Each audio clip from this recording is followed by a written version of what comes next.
class, I wanted to give you an opportunity to have a more visual presentation than the first attempt that I did to explain what I'm looking for specifically in the Covenant Summa objections section.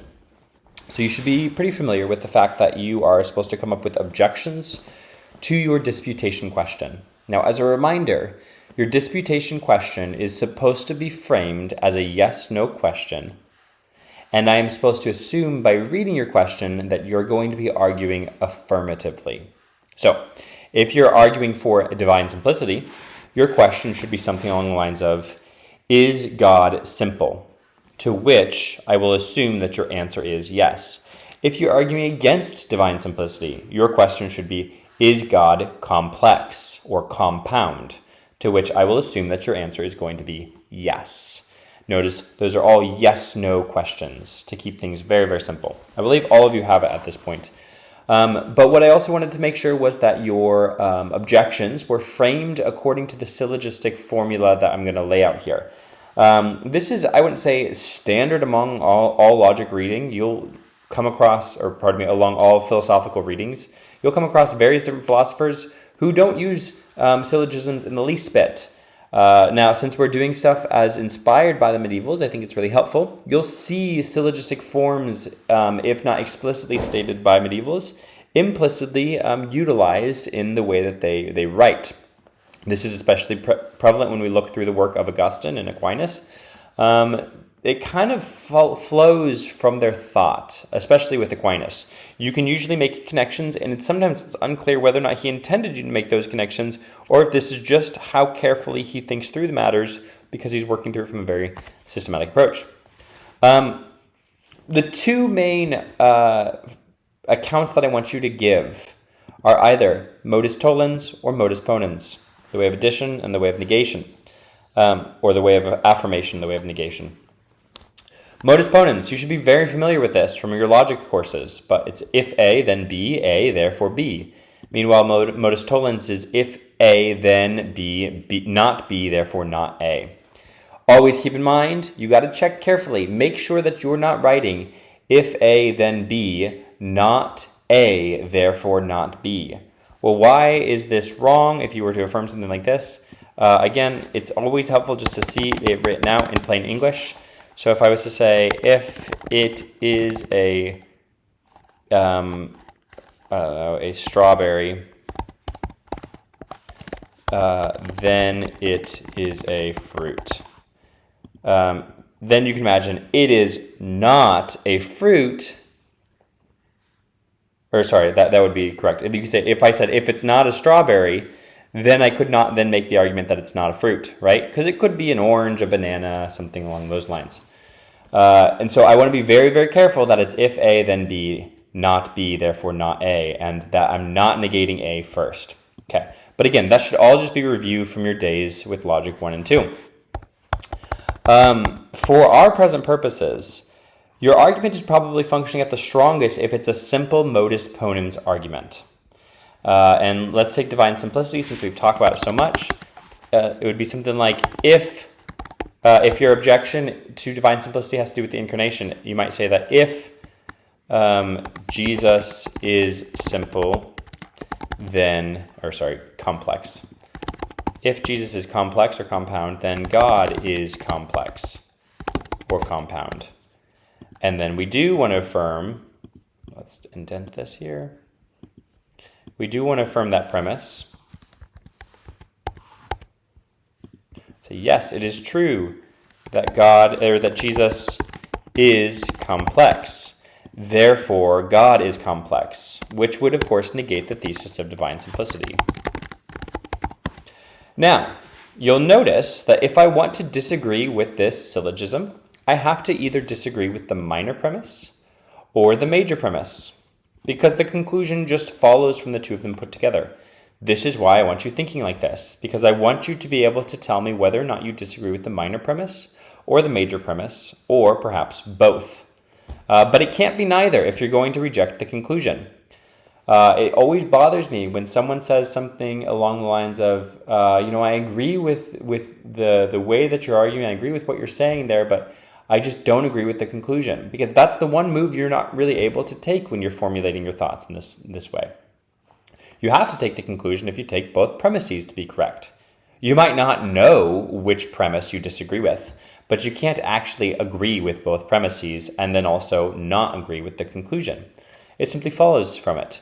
And indeed, we would want every now and then to be surprised by our conclusions. Otherwise, I would argue that we're not really doing an academic pursuit. We're not really engaging our mind carefully. We're just wanting to come up with reasons for what we already knew or held to be true from the start. And that's not entirely worthless, but it does mean that if we're going to engage this in a way that is rigorous to the degree that I want you to, we should be able to formulate our arguments in ways that may actually end up surprising us. Of course, we're going to need to examine some of these things closely. I would, if I was to reject this argument, and I would simply say that this first premise is not exactly right. If Jesus is complex, then God is complex. That is not exactly right. Even though I want to affirm, and I will affirm, that Jesus is God. Okay? I would be very, very careful with my terminology. And I think that's the traditional approach in going about doing this. Why is that the case? Well, because when we say Jesus, we typically mean the incarnate Son hypostatically joined to a human nature. In other words, we're referencing two natures. When we're referencing God, we're typically referencing the divine nature, i.e. one nature. And if you frame that in this sense, it becomes clear why there's a problem. If the hypostatic union of the divine and human nature, Jesus Christ, is complex, and certainly he is, then the simple nature of the divine nature is complex. That's certainly not going to be the case. And that's why that argument falls apart. So I want you mainly functioning with modus ponens and modus tollens in mind. That being said, I've given you other valid syllogisms in your syllabus, as well as in class. And these would include hypothetical syllogisms, disjunctive syllogisms, and a constructive dilemma. What I want to highlight here is, except for the constructive dilemma, all of these only have three premises. And not only do they have no more than three premises, they have exactly three premises. What I see a lot of you doing is ignoring the minor premise. And you simply say something along the lines of, like, if Jesus is simple, then if Jesus is complex, then God is complex. Therefore, God is complex. You have to put that minor premise in there. Why? Because it's a place for your reader to say, no, I affirm part of what you say, but not the majority of what you say. Something that I should have mentioned a little earlier, too, is the difference between the major and the minor premise is subtle, but it's definitely there. And it's that the major premise is this universal idea. It's something which is broader and less specific than the minor premise. The major premise basically tells us in all situations, if A, then B. And the minor premise tells us that in this specific situation, A. That's pretty helpful. You want your major premise to be as easy to buy in as possible, right? If your major premise is something that no one would affirm who doesn't already affirm your conclusion, you are either A, begging the question, which would be basically affirming the conclusion in your premises, or you would be doing what is called a non sequitur, which is a non-starter. So I might simply say that, if Jesus has 4 arms, then he's complex. And it's like, okay, maybe that's not a great example, because maybe that's so, and maybe that would be complex. But I might say that if Jesus is God, then he's complex. Okay, why would I buy into that thesis? I've rushed into too many points, and I've not told you how the first part connects to the second part. There's no real reason in and of that statement that works. Now, I might say that if something can be ascribed to Jesus, then it can be ascribed to God. We can ascribe complexity to Jesus, therefore we can ascribe complexity to God. And I'm breaking this argument into multiple different parts. That's totally fine. But if you do it in such a way that doesn't give me a buy-in, a reason to affirm it, it's a non sequitur. So let's see this in action. I have here the argument that I made for, God's intellect. It's a rather complex argument. I wanted to bring it up again here simply because it's very helpful to see how a multi-tiered argument will also work as well, too. let me see if I can just view the actual presentation side of this. Where's the play button?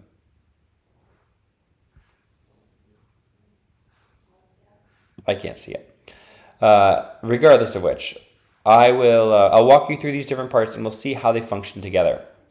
So first, if goodness and being are interconvertible, then, if A, then B, an act of understanding is the perfection of the act of the one understanding. And then here, this is neither A nor B, but it's a little buy-in. I'm saying, hey, this might be a non sequitur for some people. They might not see why it starts, and so I'm going to tell them, since the perfection of the thing is equal to its maximal existence. If A, then B, because of this reason.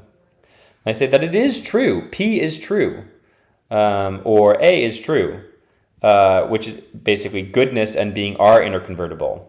Therefore, because of modus ponens, an act of understanding is the perfection and act of the one understanding. If A, then B, or if P, then Q. P is true, therefore Q.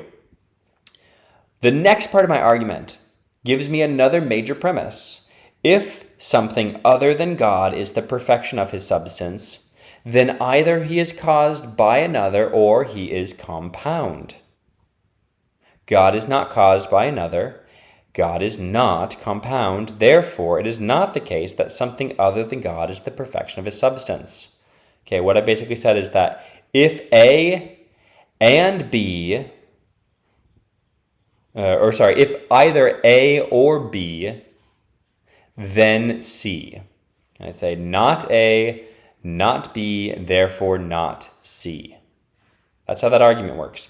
And now I have two claims that I've argued for. The first one is that an act of understanding is the perfection and act of the one understanding. And I've also argued it is not the case that something other than God is his perfection or his substance.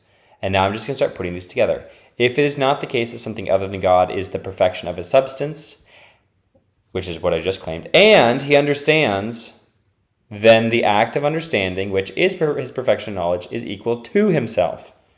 That's my new major premise. I've already accepted part of it. I've already accepted the motivation that I'm going to have up here for it.